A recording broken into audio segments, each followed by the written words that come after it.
ہیں، اور رات اس لیے کہ کوئی نہیں جانتا کہ کب، کہاں اور کیسے آنی ہے۔ اولاد کو تحفہ نہ دیا جائے تو وہ کچھ وقت تو روئے گا، اگر علم نہ دیا جائے تو وہ زندگی بھر روئے گا۔ اچھی باتیں بولنے کی عادت ہو تو اچھی باتیں کرنے کی عادت خود ہو جاتی ہے۔ دنیا میں غریب آدمی امیر آدمی کا اتنا محتاج نہیں ہوتا جتنا امیر آدمی غریب کا محتاج ہوتا ہے، کیونکہ امیر کا کوئی کام بھی غریب کے بغیر نہیں چل سکتا۔ جب انسان کسی چیز سے ڈرتا ہے تو اس سے دور ہو جاتا ہے، لیکن جب اللہ سے ڈرتا ہے تو اس کے قریب ہو جاتا ہے۔ فرشتے اس انسان کے ہاتھ کو چومتے ہیں جو شخص کسی انسان کی مشکل میں اللہ کی رضا کے لیے مدد کرتا ہے۔ زندگی تب تک نامکمل ہے جب تک اللہ کو راضی نہ کر لیا جائے۔ فرض صرف جمعہ کی نماز کو نہ سمجھو، ہر دن نماز تم پر فرض ہے۔ اگر تم لوگوں سے دولت میں آگے نہیں بڑھ سکتے تو حسن اخلاق سے ان سے آگے بڑھ جاؤ۔ اگر کچھ لینے کی خواہش ہے تو بزرگوں کی دعا لو، اگر کچھ دینے کی خواہش ہے تو اللہ کی راہ میں دو۔ 50,000 والا میک اپ کبھی بھی چہرے پر 5 وقت کی نماز جیسا نور نہیں لا سکتا۔ اپنی ماں اور بیوی دونوں کو بے پناہ عزت دو، کیونکہ ایک تمہیں دنیا میں لائی اور دوسری ساری دنیا چھوڑ کر تمہارے پاس آئی۔ ہر عبادت کا پتہ نہیں ہوتا کہ وہ قبول ہے کہ نہیں، مگر درود شریف ایسی عبادت ہے جو ادا ہوتے ہی قبول ہو جاتی ہے۔ جو عورت اپنے شوہر کی فرما برداری کرے، وفاداری کرے، شوہر کو راضی کر لے، ایسی عورت جنت میں جائے گی اور 8 دروازے ان کے لیے کھول دیے جائیں گے۔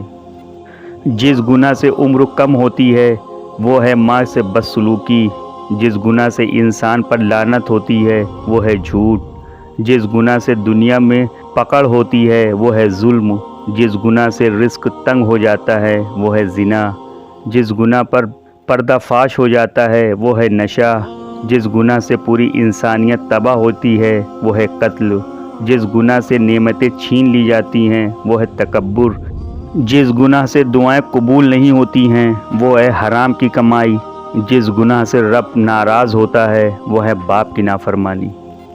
دیکھنے میں تو سب کچھ نظر آتا ہے، لیکن دلوں کے راز تو اللہ ہی جانتا ہے۔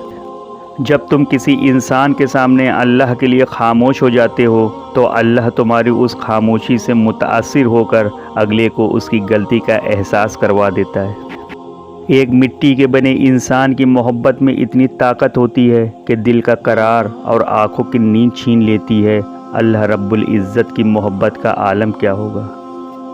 عورت کے لیے زندگی کا دوسرا نام باپ ہو تو شفقت، بھائی ہو تو محافظ، بیٹا ہو تو آنکھوں کی ٹھنڈک، اور شوہر کی صورت میں ہو تو اللہ کا سب سے قیمتی تحفہ جو شفیق بھی ہے، محافظ بھی، چین بھی، سکون بھی۔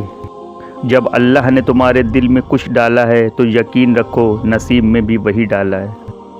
انسان کی آدھی خوبصورتی اس کی زبان میں ہوتی ہے۔ اگر دنیا فتح کرنا چاہتے ہو تو اپنی آواز میں نرم لہجہ پیدا کرو، اس کا اثر تلوار سے زیادہ ہوتا ہے۔ اگر انسان کو محسوس ہو جائے کہ سجدہ کتنی بڑی نعمت ہے تو وہ کبھی نماز قضا نہ کرے۔ جو اللہ نے تمہارے لیے لکھ دیا اسے تم سے دنیا کا کوئی شخص نہیں چھین سکتا۔ مشکل وقت میں تمہارا صبر کرنا ہی بتاتا ہے کہ تمہیں اللہ سے محبت کتنی ہے۔ یا اللہ نہ ضبط دے نہ جلال دے، مجھے بس اتنا کمال دے، مجھے اپنی راہ پہ ڈال دے کہ زمانہ میری مثال دے۔ تیز دھوپ کی تپش تم کو ستائے گی، پیاس کی شدت تمہیں آزمائے گی، روزدارو تم ہر حال میں صبر کرنا، یہ آزمائش تمہیں جنت میں لے جائے گی۔ جن کا یقین عرش والوں پہ ہو وہ فرش والوں کی باتوں پر دل چھوٹا نہیں کرتے تھے۔ جب کوئی نہ سمجھ رہا ہو تو خاموش ہو جانا بہتر ہے، بحث باتوں کو بگاڑ دیتی ہے۔